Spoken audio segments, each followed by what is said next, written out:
This is the final word. World Test Championship Daily, Day 4. Jeff Lemon, Adam Collins. Show brought to you by Maurice Blackburn, #1 plaintiff law firm in Australia, and New Brew. NOOBRU, New Brew, New Tropics. Adam's got the speed dealers on. He's ready to hang out outside the service station with the Glenn Maxwell sunglasses.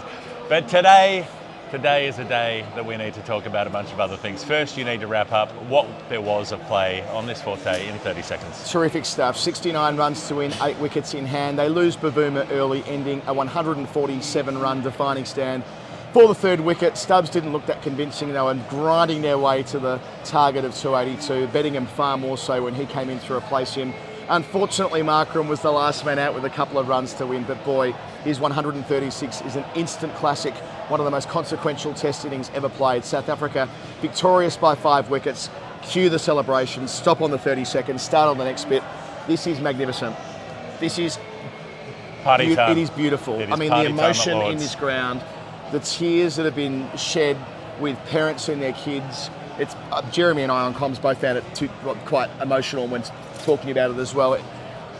This is, as Daniel Gallen, who we'll talk to in the aftermath of all of this, described it in his lovely piece overnight. There's some generational trauma being dealt with here by South African fans, and the way they've been able to, I suppose, exercise that today, and the way they've been able to celebrate this remarkable achievement, the way they've been able to haul down 282, and now the way they're able to celebrate on a beautiful Saturday afternoon here at Lord's together with their friends, with their families, with their compatriots.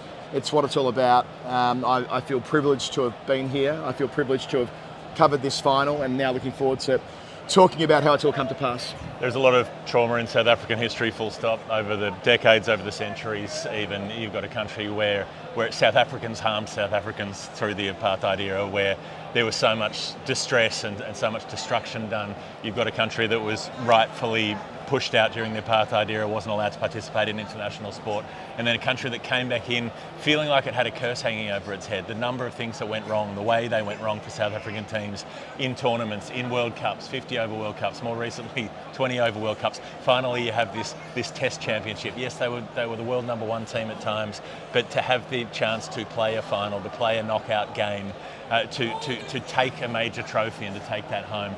All of those things, the long term, the medium term, the short term, and then you have a country that is able to have this unifying moment like they had with their Rugby World Cup winning team, like they had to have Temba Bavuma, a black South African captain, being applauded by white South African fans as he got up and spoke on receiving the trophy. There is so much about this. It's so historically significant, it's so emotionally significant, and you know, I mean, as an Australian, I'm not bothered in the slightest by the fact that the Australian team lost this game. Something more important happened here. Yeah, and look, we viewed it largely through the prism of a non-Big Three team winning, a team or a country that's been compromised by their domestic T20 tournament, which meant they weren't able to send that test team to New Zealand the way they would have liked last year, and that was for so long. It continually felt like that was the way we were going. Now, this might put a stop to that. I'm not saying it definitely will. I'm not saying it's everything, but it is not nothing that they can now, with pride, take this mace, this trophy back to South Africa, that it can live as an enduring symbol of what Test cricket means to this nation. Remembering that they're not some Johnny-come-lately when it comes to the Test format, having started in the 19th century. Having their first Test win back in 1906, and all of the great players and great teams that have followed, and of course the period of exclusion, which was important to note, as you did there as well, that since coming back in 1992 initially to that World Cup, and after their free and fair elections in 1994, and the way in which the country over time has had to grapple with its identity, and the cricket team has often been a place where that's been debated. Transformation targets and so on has been something that's proven controversial, and the fact that Temba Bavuma is the man standing there today, and the way in which he, said there's some cricketers who as captain are defined by the way they perform, by the way they play. There are others, for whatever reason, they're actually defined by their leadership. Think Mike Brearley, think Jeremy Coney. I'm not saying they weren't, in Coney's case, a serious contributor as a player as well, but Bavuma more fits into that tradition. He's taking people with them. that example of the way that he played through injury yesterday. He never shirked it. He never denied a run being taken. No. He never said no to coming back for the second or the third. And he said at the end of play today, he said he was advised by the staff not to do it. To retire the coaches said don't risk it, don't play on, and he said I have to symbolically I have to be there to lead. And he was nearly there, to the end. He was there till about 60 odd runs to go. And then Shukri Conrad, the coach, who has said very clearly, very plainly that he wants people to commit to the Proteas. It is complicated committing full-time to the Proteas, given the disparity in wealth between the nations. And how rarely the opportunities come around. Exactly. And the fact that there's no test match in South Africa next summer for them is a horrible emblem of the way things are moving. It'll be the first time since readmission that they've not had a test in the summer, and I know there's some wider context maybe that around can stadia. change now. Maybe this gives a tool to put some pressure on Cricket South Africa, who as administrators have retreated. They've surrendered, they've backed down, they've said, okay, everything has to be white ball. It's too hard to get crowds in for test cricket. It's easier to get crowds in for white ball cricket. We have to have this domestic T20 thing. That has to take priority. They don't want to play test cricket because it costs them money. And so you can't reconcile that with having a team that is the test champions, the world test champions, and you only get 2 years at the top. Yeah. They've got to take the opportunity of those 2 years at the top to try to play the best teams, to play longer series, to be visible. And I hope that there can be some pressure put on that schedule to say that you need to honour the fact that your players have done this by having something for them to do rather than making them wait 9 months to play another test. Yep, spot on. They should find a way. I know Stadia is part of this as well, upgrading it for the World Cup. I know it's not as simple as they're not willing to host Test cricket. That's not strictly true. They're hosting Australia and England in their following home season, but still the point remains there should be a Test match at the Wanderers or at Cape Town or wherever. Benoni Hazelhurst, if it needs to be, wherever it needs to be. One match, it doesn't matter. I mean, it's a symbol now. And let's make sure, I hope someone's on this already, I'm sure they are, that May should go to every corner of the country, to every primary school, to every cricket club. It should be on a non-stop global countrywide it should be Johnny Farnham of trophies. It should be everywhere. It should be, again, a living symbol of what can happen when the stars align and you get it right and you come back from 74 runs down on the first innings at the halfway mark of the grand final. They're down by 6 goals, 7 goals, you know what I mean? And the way they are able to turn that around and ultimately win this trophy. It is far more important that they won this week than Australia won. Australia win World Cups routinely.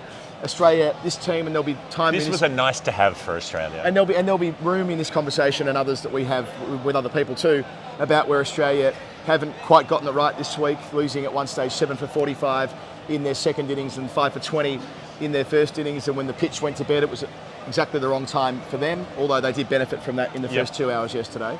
But more widely, like it is a lot in England, and Daniel Norcross is very good on this, the drainage being so good in England these days, county cricket often follows this rhythm, heavily watered for days 1 and 2, and the water comes out of it by 3 and 4, and it becomes so difficult to, it doesn't deteriorate. So maybe we should have foreseen this. In a way, I mean, because we've had all of this time of the cricket gods being against South Africa, feeling like they were being punished.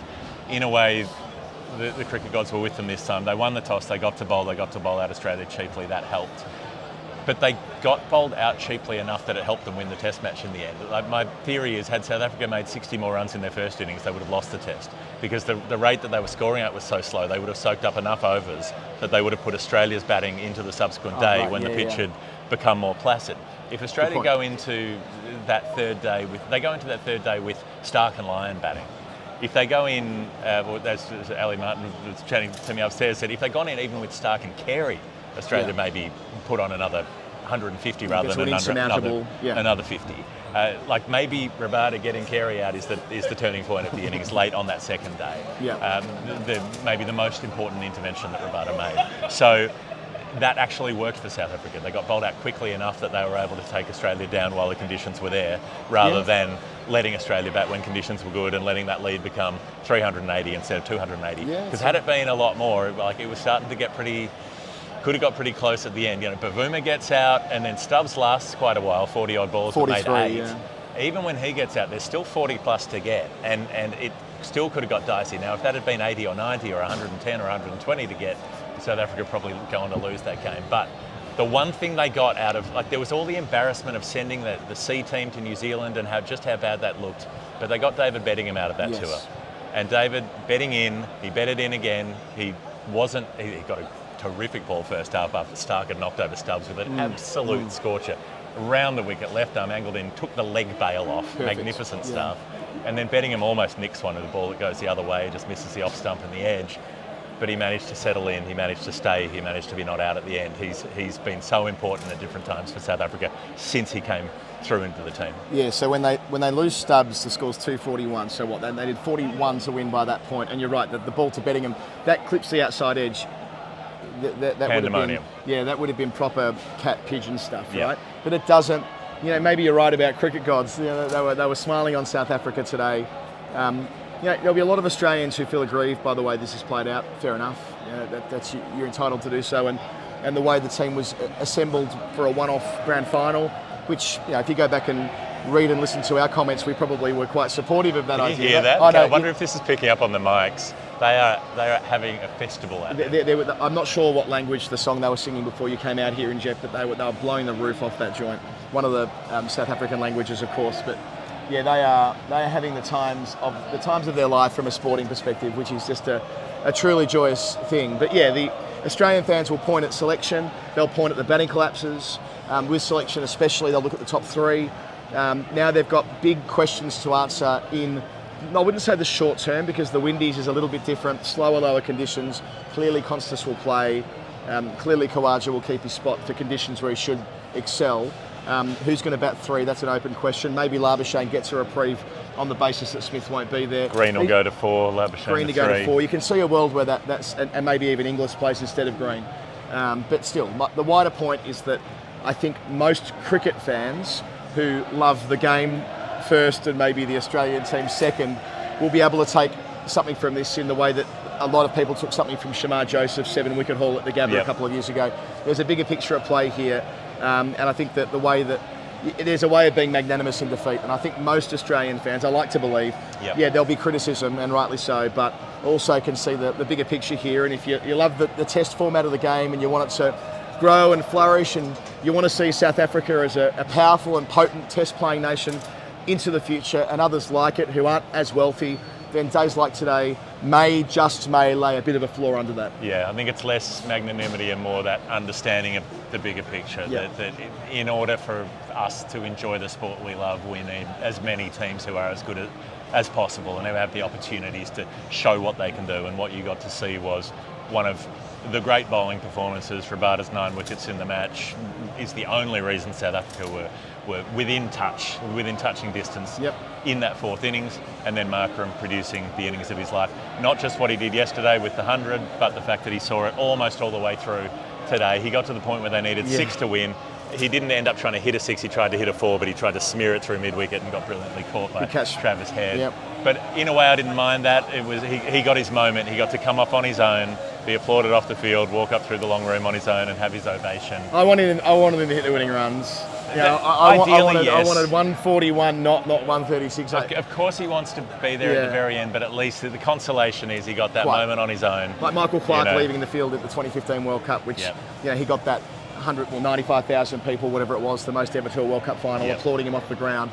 What Markram gets is a similar thing. The way the Australians recognised it, the way the long room and the members, of course, when he had that sort of intimate moment when you're walking up with all the fans either side, it was pretty bloody special. And great shots too. Probably my favourite shot was when everyone on the balcony, and there's about 40 of them on the balcony, turn around and they applaud him into the dressing room through that door. And you get the shot on TV of the reverse angle thing there as he walks through the door. Then the director cuts to the shot when you see the backs of the South Africans, and you see Temba Bavuma's big bum there on the balcony as well, like roaring away, like this is great stuff. This is great stuff. So yeah, there was a lot to take from that final flourish, and eventually Carl Verena coming out there. That there were some nervy moments. I'm not saying they were nervy at that point, but he hits the winning runs with a flay through the offside, up the hill into the rope in front of the grandstand, and pandemonium ensued, and the way they held up the mace, and these were great moments. And I was glad Verena got that little moment, because when they came out to Australia a couple of years ago and got absolutely flogged, he was one of the few bright points when their batting was very weak, and he had some resistance. Yep. He made runs in Brisbane when it was horrible on that dreadful pitch when the ball was going everywhere. He's someone who's shown that he cares about this side and wants to be part of it in the way that Bettingham has, in the way that Bavuma has, and will probably come to more of the reaction in the Hall of Fame, I suppose. But there was only that much cricket to be played today. Australia did their best. They pushed it through to the point where they got to take a new ball with about 10 runs to defend. It was never going to be enough, but they had a go. Cummins bowled really well at times. So the way he used the downhill slope to get the ball to go away, got the nick from Bavuma, but couldn't push through the gap. And the fact that South Africa were able to do it relatively calmly, relatively without alarms, felt important for them in putting to bed the demons about not being able to perform in knockout games. Right, let's move to the second part of the show. Let's do it via a conversation about nootropics. There you go. Love that. Okay. I'm still learning about what nootropics are, but I had a good old You got Google the old last night. tropics, you got the new tropics. Yeah, you know. Old Zealand, New Zealand. We talked about neurodiversity on the program a couple of times now, and a lot of people recommend nootropics as a way of helping people with those types of brains just gain more clarity. So I think that's partly why I probably have straight away been drawn to it and been enjoying taking it over the last few days. So there's all sorts of different types of new brew though, NOOBRU, newbrew.com/funnelweb. The one that I noticed was the lucid one, as in lucid dreaming. It's the one that helps you sleep better, or that's the idea that the founders have talked about, is that it helps settle you into having a better night's sleep and getting your brain in the right condition, which a lot of people struggle with. I'm pretty good. I can sleep on airport floors and whatnot, and you see me pass out in a lot of different places. I have a lot of stuff rattling around in my head at night. Sometimes I find it hard to quieten down my brain, and I'm looking forward to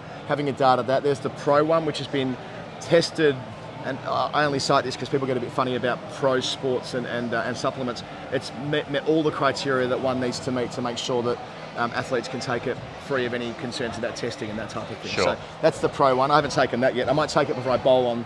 I'm playing 2 games of cricket on Tuesday, so I'm playing a 30-over game in the afternoon and a 20-over game in the evening. So I might take it before that. Hey, we've got some other, newbrew.com/final word. That's you go right. grab that, Jeff. That's the 15% discount. Go on there. We're going to talk a lot more about them when they become our partner on the England-India Test matches, which begin just next week. Now, this is a diabolical invention, because we talk about flavoured milk all the time. Our friend John O'Halan who decided to make his own spearmint milk during the game in Sydney, and he's done this again by soaking a bunch of like Allen spearmint lollies in a litre of milk overnight. The result, the stuff at the bottom, don't touch that. That's bad. But so this is a thing you guys are doing. Beverage is pretty good. This is proper fan service stuff, but why not? We had a lot of Final Word listeners, Discord members, patrons, so patreon.com/final word. Gather last night, and Jono told me, mate, I've made some flavoured milk for you. I'm like, sorry, what? Yeah, I've made it. I'll bring it for you. You can drink it while you're recording. So cheers to Jono and cheers to our... Try the spearmint one. Tell me what you think of that, because I think it's better than the Masters. I think it's got the zing, it's got the pop. Yeah, I like it. All right, we'll have a break. We'll be back in a sec with the Hall of Fame. It is the final word. It's the daily. It's the World Test Championship Day 4 show, brought to you by Maurice Blackburn. It is. Numero uno. I don't know what the Spanish word for a plaintiff law firm is, but whatever that is, we can learn in Australia. We can learn it. On behalf of working people, bloody hell, this is brilliant. Sorry, I'm sure they won't mind Maurice Blackburn me pivoting into how good this is at the back here. This is the best beer garden in the world right now, the nursery ground behind our right shoulder here. So what is that? It's sort of like a shipping container of sorts, which has been set up with a couple of bars in there. And the South African fans, it's probably not coming through the mic, but they are giving it big to every song. I don't recognise any of the music, which would suggest these as like South African pop anthems. What's the South African equivalent of Slice of Heaven? Yeah, that's what we're getting right now. It's a perfect, brilliant sing-along. So, Maurice Blackburn Lawyers, who are there on behalf of working people. We're so proud to have them with us. We value that relationship so highly that they've decided to work with us as they have, and telling the stories of people who've actually found themselves in tough spots in lives, not being able to work due to injury or illness, and how superannuation insurance has been essential to helping them retain a certain quality of life, and how difficult those claims can be to, on occasion, get from the insurers, and that's where Maurice Blackburn steps in. So learn more about your super insurance and what Maurice Blackburn can do for you by simply searching them in the usual way, or click through the link in our show notes. Hall of Fame. I'm just coming back to the emotions of the day. The bit at Stumps with Keshav Maharaj with an arm around Graham Smith's shoulders while he was interviewing for TV, and Maharaj was in tears, and then they asked him on Test Match Special about Bavuma's contribution, and he spoke with emotion about the fact that he said diversity has always been the strength of our team. We believe that if we're good people, good things will happen, and we believe that diversity is our strength. And he says, we look at our crowd, we are a rainbow nation. It's not a cliche, it is true. He was in tears. Our colleagues in the press box, Dan Gallen, you mentioned, Fidos Munda of Crick Info, Telford Vice, who writes for Crick Buzz, people who've followed these teams around for years and years, all of them in tears in the mixed zone, all of them so emotional. And so we have the luxury, I guess, of not being too invested in the success of the team from our country. It doesn't particularly matter because we're just here to watch the game, but it's also because we've seen Australia have so much success that it's not new, it's not a novelty, it's fine, it doesn't have to touch the sides from a professional capacity. But if you're someone who's followed that team around the world for so many years and who's seen them fall short time and again, and who's seen the potential and the promise of South Africa, the nation that it could be, that it can be, the way that it's been brought together to a point, but there's so much more to do, and the way that a sporting team's success can help accelerate that, can help crystallise that sense of togetherness, you realise that it's more important than just having a bit of smug pride about our team got up and your team got belted and you suck and your boys took a hell of a beating. You know, there's something else, there's something much bigger going on here.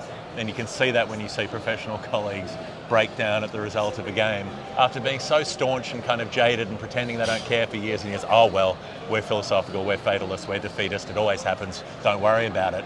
When it actually happened, when the moment came, that's when the real emotion came through. So it's been a beautiful day to see all that. Telford was there in 1992 when South Africa played that one-off test in Bridgetown after readmission, and they came back in the fourth innings leading 79 to win with 8 wickets in hand and got rolled 40 odd runs later. And he's an example of someone who has travelled the world with this South African team, and the emotion that you're describing there comes from decades of being the punchline to jokes in some respects. And I think about others like Neil Manthorpe, who we're close to, and you mentioned Fidos and Dan, and there are many of them. Their press pack this week and their journalistic group more generally have been absolutely brilliant in setting up what this means to South African cricket. So I'm hugely pleased for them.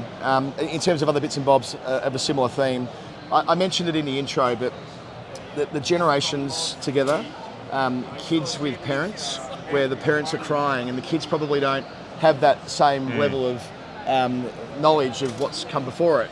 Maybe some of them may remember the 2015 World Cup or something like that, but maybe last year's World Cup's even worse again. But this time around, the parents being able to share that with their kids. It's Father's Day here tomorrow, and that struck a chord with me. It was such a beautiful thing. Grandparents as well. AB de Villiers was one of those dads in the crowd when he had his arms around his boy just before the winning runs were hit. This is gold. This is the magic dust that makes all of this worth it. Because I can be a bit cynical and jaded about cricket sometimes these days, owing to the fact that I work in it and it's our job, and I love the game dearly, passionately, but there can be a bit of cricket overload. And days like today are why it matters, and these will be memories that'll last and stand the test of time. And last thing from a cricket on-field bit, Verena attempting to win the World Test Championship with was it a scoop or a shovel? It was over fine leg. Over the shoulder and missed missing it. that. He actually Loved hit it. He actually hit it. It was they were out of reviews by that point. It might have been the one error that Richard Illingworth made for the whole week, was the one that he didn't see the glove being picked up. But it was Alex a point Carey was about it. He was up and hopping, and nobody else was interested. They were like, doesn't matter by this point. They had a bad review earlier. Their first one, bad one. The next two I understood, but they blew all three. On the way to South Africa, getting those 68 runs, 69 runs, whatever it was. It was 2 runs to win at that point, so it wasn't going to win them the game. But But it's one of those things. You want every wicket you can get. We'll have plenty of coverage of the aftermath of this tomorrow. I haven't told Dan yet this, but we will get Dan Gallen on the show by popular demand. Dan Gallen, he came on the Final Word and co-hosted with me when South Africa lost the T20 final last year.